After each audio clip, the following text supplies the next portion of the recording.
views and opinions expressed in this program are those of the participants and do not necessarily reflect the views of BronxNet or the program underwriters.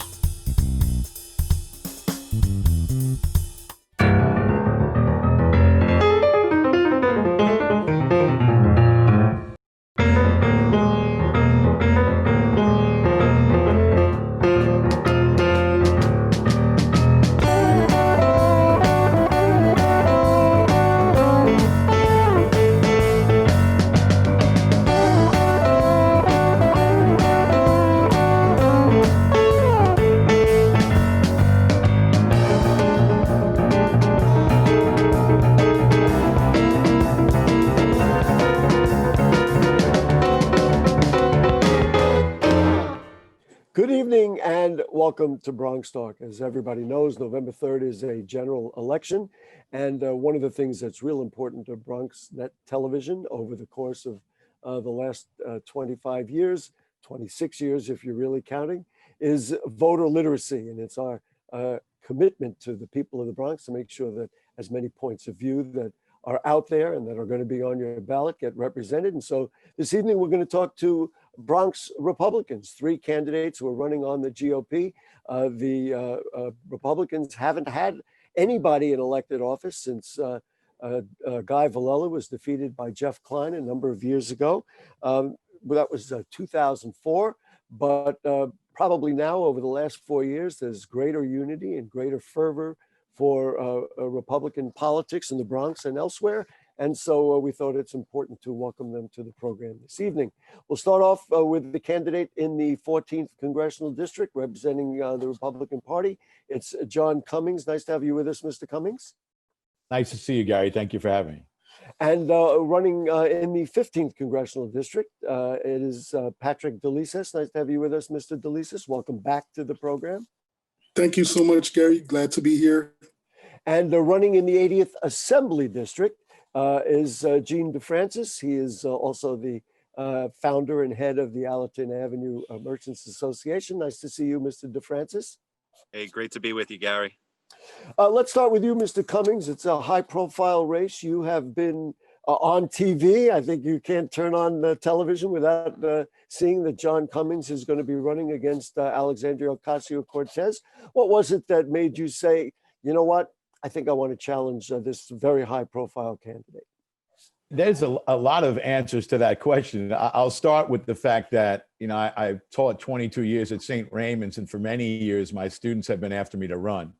And my answer to them was always, I never thought I could beat Joe Crowley because he was firmly entrenched, and I didn't think that that was a possibility. And when now Congresswoman Ocasio-Cortez defeated Joe Crowley in the primary, my students started to say, well, there goes your excuse. So that was the beginning of it. And then quite honestly, I feel that the Congresswoman is not here. She ran against Crowley saying that he was absentee, and she's even more absentee than he is. And the other part of it is I despise socialism. And I know you mentioned that this is a heavily Democrat district, and it is. It's not a heavily socialist district. There's a lot of union people here. There's a lot of hardworking people here. There's a lot of people who like their 401ks and their health insurance. They don't want to defund the police. They're private homeowners. They're small business owners. And they are Democrats, but they are not that far to the left that they want to give up the freedoms that they value. So I decided to get in, and the response has been tremendous. The district voted overwhelmingly for her, and there was a conservative candidate running in the primary. I pulled up some of the numbers. AOC got 74.6% of the vote. That's a pretty sizable number, especially even if you look at other candidates who won for Congress in the Bronx and throughout New York State. How do you eat into that? Because, you or others may feel, well, we don't really like what she has done or not done, but clearly there's significant support for her. Yeah, there is, but we can certainly eat into that, as you said. In the primary, I think, in a Democrat primary, the idea is always to run as far to the left as you can. And you can't run any further to the left than Congresswoman Ocasio-Cortez is. So it didn't really leave Ms. Caruso-Cabrera a lot of room there. The other thing was that, Ms. Caruso-Cabrera was an outsider as well. I have lived, worked in this district for 60 years. I grew up in Parkchester. I lived in Morris Park for a long time. I now live in City Island. I taught in the district for 22 years. I know the issues. And people who would never normally listen to somebody with an R before their name are more than willing to listen to me and what I have to say, because I have a 30-year record of service to the people of the city. So I think that really differentiates me from what happened in the primary with Congresswoman Ocasio-Cortez against Ms. Caruso Cabrera. I do want to run through issues, but I want to engage the other candidates as well before we do that. So let's move around the room a little bit. Patrick DeLisis, Richie Torres, a well-entrenched figure in the Bronx, has been a popular council member. He's now the Democratic candidate in the 15th Congressional District. Why did you say this is something I want to do and challenge him for Congress? Well, there's several reasons, Gary, but one thing that I need to make clear is that popularity does not mean productivity. Richie Torres has been a member of City Council for the last 7 years. And under his watch as a City Council member, Richie Torres chaired NYCHA's committee. And within those 7 years, you have seen an increase in crime and gang violence in NYCHA, in the Bronx. You have seen lead poisoning in NYCHA buildings in the Bronx, and he has left people without heat as chair of the NYCHA committee in the Bronx. So therefore, when I look at Richie Torres, popularity is one thing, but productivity is something else. And I have the experience in the background to provide the necessary resources to the people in the Bronx, in particular those that live in NYCHA. And Richie Torres, who chaired the NYCHA committee as a city council member, has failed not only the people in the Bronx, but has failed the residents of NYCHA by not providing the necessary resources to give them heat and to get rid of lead poisoning within these buildings. So again, my district is the poorest congressional district, not in the Bronx, not in New York City, not in New York State, but in the United States. And not only is the poorest congressional district, it is one of the most violent districts in this nation. And Richie Torres wants to defund the police. Why would you defund the police when you're trying to represent the most violent district in one of the most violent districts in the United States? To defund the police would mean to lack resources for our young people in the Bronx. For example, the Explorer program, in which Felix Guzman Jr. was part of until he got killed. I don't want to spend a lot of time on it now. I just want to get back to Richie Torres also was the chair of the investigations committee and was part of the effort that got the commissioner of public housing ousted. And those kinds of things. Plus, he was on our show recently talking about the lack of funding from the federal government. He said, in essence, our hands are tied. We'd love to bring the services, new boilers and other things, but because of defunded public housing, it was not possible. And they went from needing $16 million to now needing $40 million was the latest number I heard. Well, Gary, when there's a will, there's a way.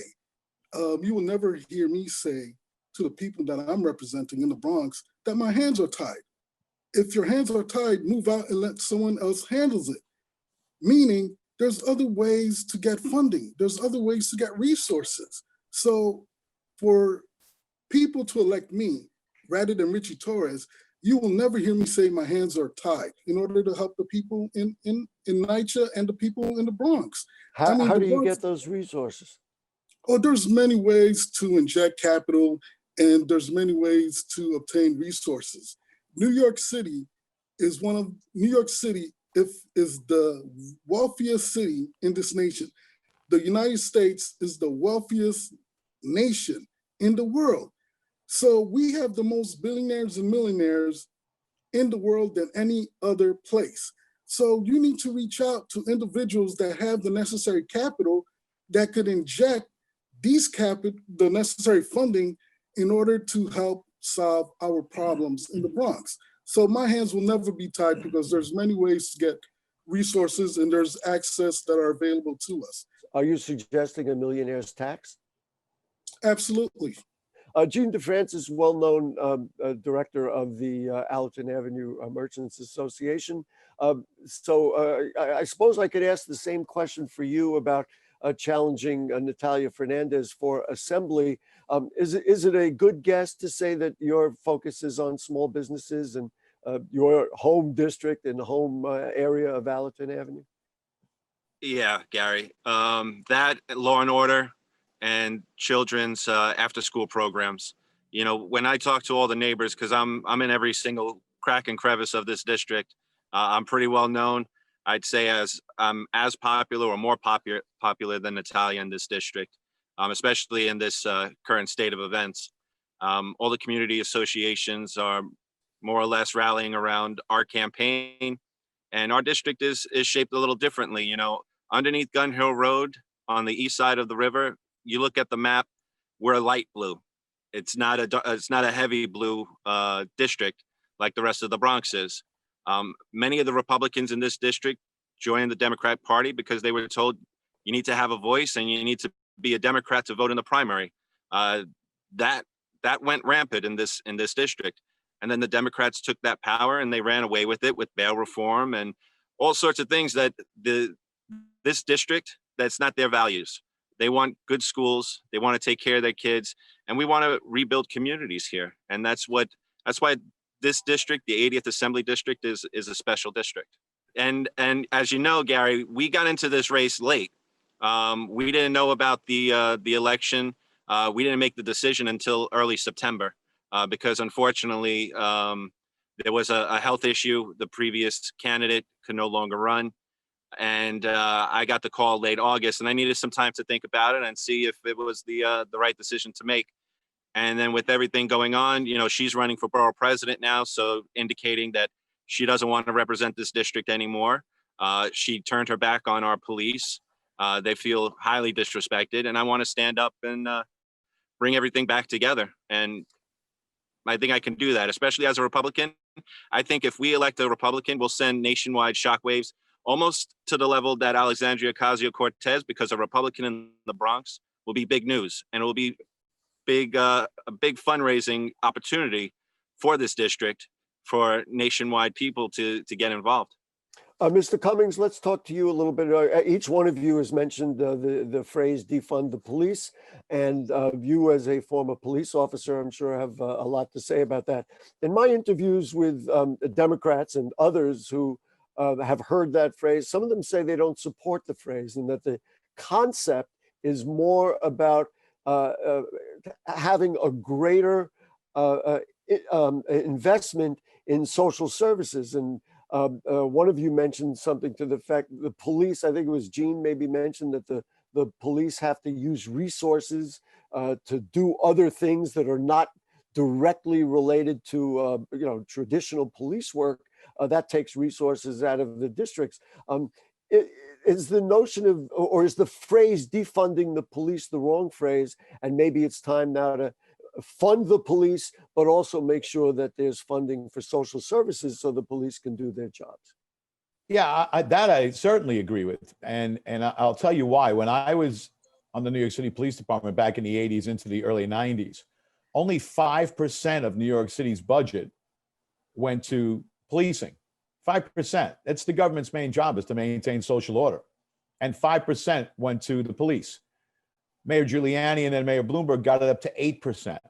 Now they want to dial it back to 6%. Some people want to dial it back to 3%. Some people want to get rid of the police completely. And that includes my opponent. I've heard her say that, because when she was asked what the city would be like if there were no police, she said it would be like the suburbs. It is not a time to experiment. You don't experiment with people's lives, first of all. And secondly, as I said, I was part of the last experiment when the police were underfunded. And in the 80s, we paid a price. My last full year on the New York City Police Department was 1990. We had 2,245 murders, 146,000 stolen cars, and 100,000 robberies. We got that all the way down to 295 murders. And then somebody said, wow, this is a really safe city. Why are we spending so much money on law and order? Well, we found out the answer. Because when you don't invest the resources, you have unsafe streets, and all of the crime statistics go up. I mean, it's really not rocket science. Now, as far as reform is concerned, reform takes money as well. I mean, if you want to retrain people, and I'm certainly for that, and the New York City Police Department does a great job with that. It's constant training, it's constant updating. Community policing is a big part of it as well. If you want to give people body cams, officers body cams, I'm all for that. I wish I would have had them, because I probably would have avoided most of the complaints that were lodged against me by people who made accusations that I didn't do. But that all costs money. It all costs money. But this idea that there is too much funding going to the police when it's only 6% of the budget, and you look at the waste and mismanagement that goes on at the New York City governmental level, and then you say you want to take away funding from the police, I just think it's crazy. And as I make my way around the district, and I'm sure that both of the gentlemen that are here with me will tell you this, nobody wants fewer cops. Nobody. On your website, you list all the issues, and one of the issues you talk about is gun rights, and you actually say that you think that people should have the opportunity to have guns so that they can, and it's your words, that they can defend themselves. Would it have made your job more difficult if you went into, let's say, a domestic violence or domestic disturbance of some sort, and there was a greater chance that the people in that locale had a weapon of some sort? No, not really, because if you look at the statistics of crimes or incidents that involve guns legally owned by people, they're infinitesimal compared to guns that are illegally obtained by people. So you always have to be aware. But yeah, I'm pro Second Amendment. I think one of the great tragedies of most urban areas is that people cannot defend themselves. Law-abiding, people who own their own homes, their own businesses, they cannot defend themselves because the laws are so strict. And as you go around the country, you will always find that the places that have the strictest gun laws have the highest crime rates. And if I can interject, Gary, yes, on that, with small businesses, you will see the numbers will come out. More small business owners are purchasing weapons because they don't feel safe anymore. Mr. DeLisis, why don't you weigh in on that? And then I'm going to follow up with kind of a related question for you. Absolutely. I definitely agree with John and Jean in terms of things that they mentioned. I would also add the fact that, again, my district is one of the most violent districts in the United States. And to defund the police would mean to have lawlessness more so in the South Bronx. We need law and order. We need NYPD. We need the police. They're here to protect us. They sacrifice and give their lives to protect us. And that's a hell of a job to do day in and day out. So we got to commend them in terms of that. In addition, to defund the police would mean that many of our youths will not be engaged in the Explorer program that provides career opportunities for our young individuals, especially in my community where there's a thinking that the police are not the good guys when they actually are the good guys. Also, to defund the police, any politician such as Richie Torres or anyone else that says we need to defund the police, they need to have a conversation with the victims of murders in the Bronx, with the victim of rape, with the victim of sexual assault. They need to go to the bodega owners and tell them we want to defund the police. They need to have a conversation with the parents and relatives of Junior, who was killed at the bodega in the Bronx. They need to have conversation with those of us that are victims of crime in the Bronx. So to defund the police is absurd. We need law and order. And one last thing, Gary, for those that say that they want to defund the police like Richie Torres and other politicians, what's the alternative? Who's going to protect us when we don't have law enforcement officers? What's the alternative to that? To be fair, Mr. Torres was on the program and he said he didn't support the phrase defund the police. But well, I don't. He flips flops on it, but he definitely is not about defunding the police. And we could ask the Sergeant Benevolent Association, the PBA, about it. Richie Torres made numerous statements, but again, he flips flops on it. So let's talk a little bit about the Black Lives Matter movement, which really feeds off of this, because ostensibly it was created and it was fueled through what is perceived to be unequal policing. This week in the Riverdale Press, do you feel, Mr. DeLisis, that there is unequal, unfair policing in the city of New York and frankly in a larger way throughout the nation? Well, New York City is run by Democrats. So it's not only unfair policing that one may say, but there's a lot of unfairness in New York City because New York City is run by Democrats. The police, NYPD, have a tough job, risk their lives every day to serve and protect the people. Now, when you have, if Black Lives Matter could give as equal energy to police brutality as equal energy to those of us that look like me in my community that are victims of crimes perpetuated by those that look like me, there needs to be that same energy in terms of addressing crime within our neighborhood, those of us that commit crimes in our neighborhood. So there's a lot of unequalness, there's a lot of unfairness in this society, in particular in New York City. And the reason being is because New York City is a city, or New York State is a state that's run by Democrats. John Cummings, just one sentence about what you just heard about whether policing is unequal, and then I want to move to healthcare, which is, of course, a very, very important issue today and over the last few months, at least. I think the city's done an amazing job of really converting the police department. This is a minority police department. It wasn't that way when I was on the police department a long time ago. You know, I got out almost 30 years ago. But between that and the community relations and the amount of training and the statistical proof that, and I can only speak for the New York City Police Department, that this department probably does a better job than any department in the world of having incidents that usually lead to violent protests. New York City, the police department does a phenomenal job. I was reading the other day an article that talked about the fact that in 2018, the New York City Police Department responded to over 6 million calls, 6 million calls, and there were only 17 adversarial shootings. Think about that for a minute. The amount of gun collars that they make, 17 adversarial shootings. Before we run out of time, let's talk about healthcare. Mr. Cummings, Obamacare is being threatened. What needs to be done with our healthcare systems so people can get affordable healthcare and, of course, stay healthier?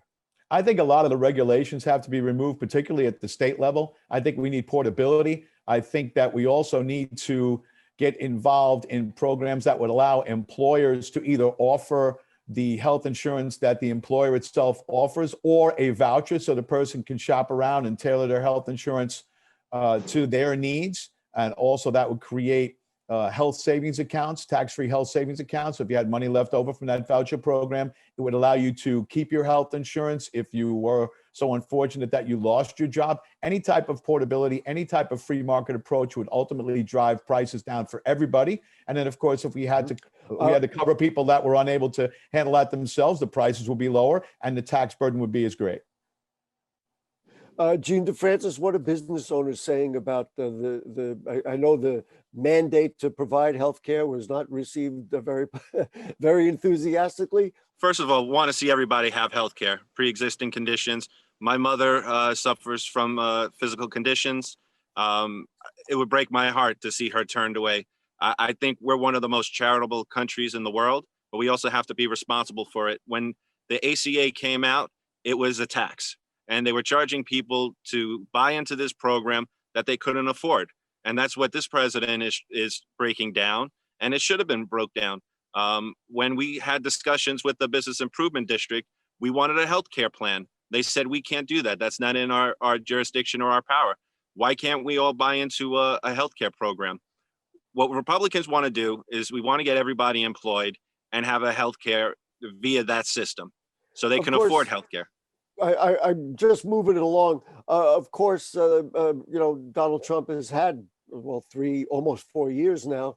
They haven't really put forth a plan. I mean, Mr. Cummings' plan can be evaluated, and it sounds like a reasonable plan to be discussed. You're bringing up some things it's gone nowhere. I mean, the reform, something that Donald Trump promised to do on the first day, is still waiting.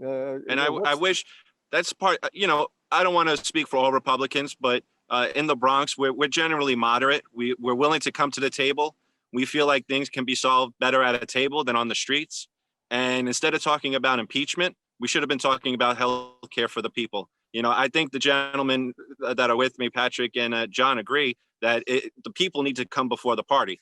And if we serve the people, they'll come to our party. And that's what they're doing. You're seeing a lot more Democrats coming to the Republican Party because they see we have common sense solutions. We're not all going to agree on every single opinion and debate, but we conversate and we respect each other's opinion and we move forward what's best for the people.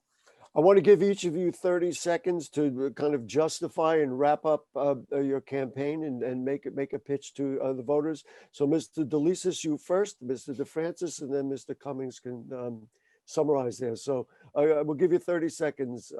Patrick, what do you got? Sure.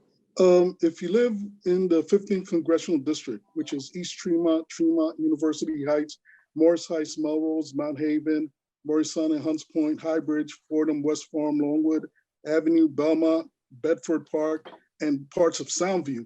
On November 3rd, vote for Patrick DeLisis for Congress. You can visit my website to learn more about me at www.voteforpatrickdelisis for Congress. Richie Torres has been in office for 7 years. I could do more for the people in the Bronx in 7 minutes than what Richie Torres could have done in 7 years. So vote for patrickdelisis.com. Thank you so much. Gene DeFrancis in the 80th Assembly District. Thank you, Gary, for having us on the show. I just want to say we've been under Democratic rule for too long. We need to diversify our politics. Trust in me and this moderate Republican. We'll bring in the funding that we need just on the fact that nationwide they'll say, wow, what's going on in the Bronx? They elected a Republican. That's the real protest.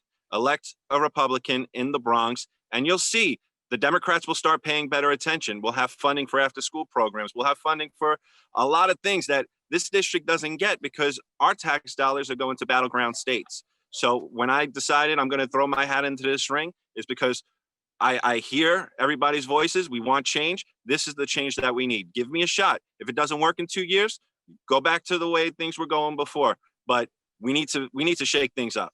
Thank you, Gene DeFrancis. John Cummings, you have the final word. Well, Gary, thanks again for having us all on. I really got into this race because I feel that New York 14 has lacked local representation for a very long time. As I said, I've lived and worked in this district for 60 years. And when elected, I will represent everybody in this district, not just parts of the district. This district has been misrepresented by the congresswoman, by the press. They make it out to be the hood. This is a working class district. Private homeowners, business owners.